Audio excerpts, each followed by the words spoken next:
Have you ever written an obituary? I have. It's not fun. Think about it. Most people have to write their loved one's obituary at the time of their great sadness. And you don't know how to find the words sometimes. I've also had to give the eulogy at my parents' funeral. So I love helping families with their planning process, but sometimes the topics I have to talk about are very difficult. Death and taxes. So in looking at death, it's not just did we save on taxes. It's what is the legacy that we've left.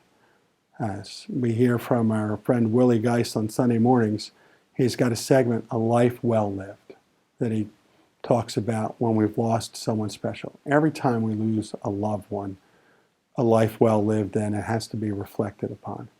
So knowing that this is going to happen to all of us someday, have you ever written your own obituary? Have you ever written your own eulogy? I suspect not. But as part of a planning exercise, you have to ask yourself, what do you want your obituary to say? What would you want someone to say about you at your eulogy?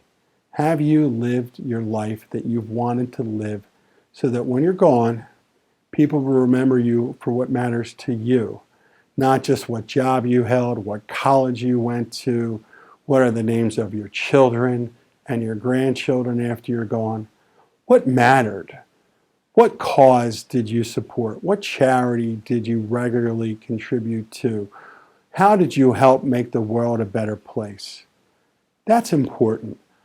So many obituaries just give biographical facts, and they don't tell the full story of someone. I'm not saying you could capture all of that in an obituary in the paper, but when you think about your legacy planning, you have to think, how do I want to be remembered?